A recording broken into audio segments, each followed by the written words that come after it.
자, 그 다음에 오늘날 민주정치가 해결해야 할 과제가 뭐냐? 그러면 이제 이 과제를 해결하는 것이 발전 방향이기도 합니다. 요 세 가지입니다. 요거는 기억을 꼭 좀 해놓으세요. 참여민주주의를 확대한다 라고 하는 말은 간접민주주의의 문제점을 극복하기 위해서. 그럼 간접민주주의의 문제점이 뭐냐 라고 하는 것은 앞에서 잠깐 얘기했죠. 그 문제를 어떻게 극복할 것이냐, 요것에 대한 얘기가 나올 거고요. 사회를 통합하자라고 하는 건 사회통합. 오늘날 우리 사회가 많이 분열되어 있고 갈등하고 대립하고 있다 하는 거죠. 그 이유는 우리 사회가 점차 산업화하고 정보화하고 세계화하다 보니까, 또는 뭐 다원화라고 하는 말도 많이 씁니다. 세분화라고 하는 말도 많이 써요. 전문화라고 하는 말도 써요. 이런 말이 나오다 보니까 사람들 사이에 사회적 희소가치에 대한 대립, 갈등, 이것을 많이 갖기 위한 대립, 갈등, 이런 것이 많이 생기다 보니까 우리 사회가 불안정해질 수밖에 없더라. 그래서 이것을 하나로 통합하는 것이 정치가 해결해야 할 과제입니다. 그 다음에 또 하나, 인권 보장의 문제죠. 인권 문제. 인권이라고 하는 것은 국민의 기본적인, 가장 기본적인 그런 권리이니까 이것을 당연히 국가가 보장을 해야 하는데, 자칫 국가 권력에 의해서 인권에 침해되어지는 사례가 부지기수로 나타나고 있습니다. 예를 들어서 가장 대표적인 예가 뭐가 있을까요? 관광 막는 뭐를 막아요? 여행지 막 여행지를 막은 것? 국민의 안전을 위해서는 그거 막아야죠. 오히려 그것은 국민의 안전을 보호해야 할 의무가 있으니까. 유신시대. 그렇죠. 우리나라로 얘기하면 유신시대에 불법, 어떤 특정한 목적을 위해서, 정치적인 목적을 위해서 특정인을 불법 감금하고 또 고문하고, 수사를 하는데 뭐 불법 고문하고 뭐 이런 사례가 있었죠. 이것이 어떤 국가 권력이나 어떤 특정인의 장기 집권을 위해서 사용됐었다는 거죠. 그러다 보니까 개인의 어떤 인권이 침해되는 사례도 있어요. 그리고 또 개인적으로, 집단적으로 인권 침해 사례도 나타나고 있습니다. 자, 이거의 전형적인 예는 또 뭐가 있을까요? 최근에 알아볼 수 있는.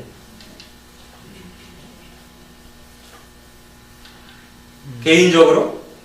집단적으로?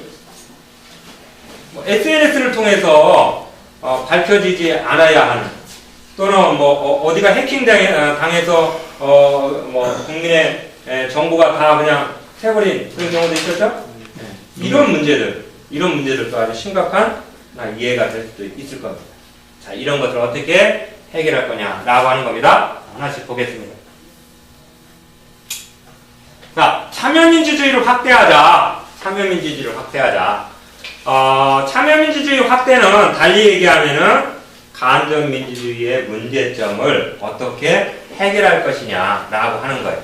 즉, 대의민주제를 원칙으로 하면서 정치적 무관심을 완화하고,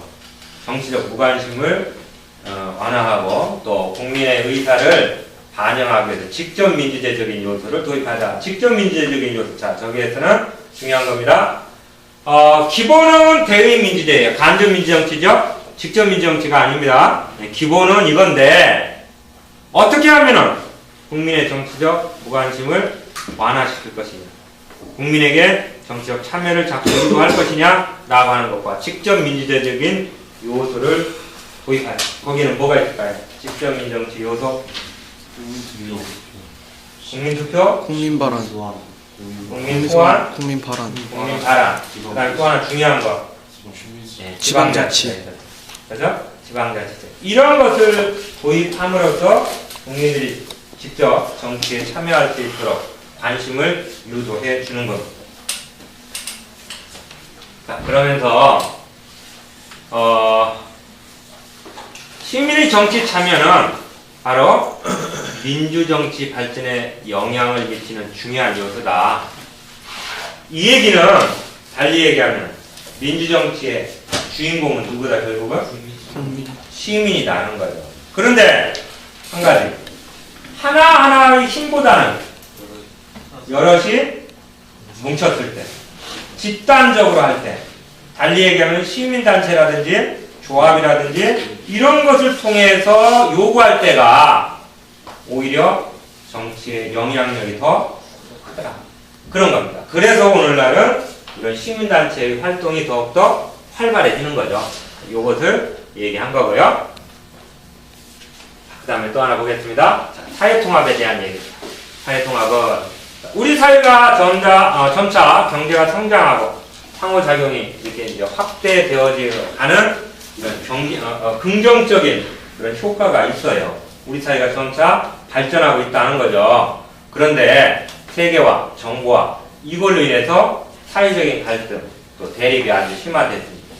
자, 세계화, 정보화로 인한 그런 갈등, 대립 이거는 정보의 어떤 빈부의 격차에 의한 갈등도 크죠. 그렇죠?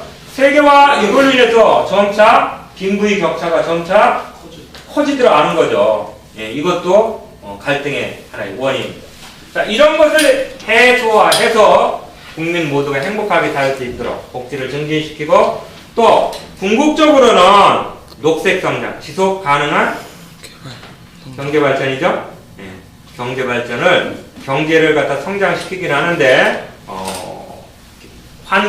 환경 문제를 우리가 염두에 둬야겠다라고 하는 거예요. 환경을 갖다 해치지 않는, 환경을 파괴하지 않는 이런 수준에서의 어떤 경제 성장 이것이 우리 사회의 어떤 문제점을 부상했기 때문에 이런 갈등을 해결하기 위한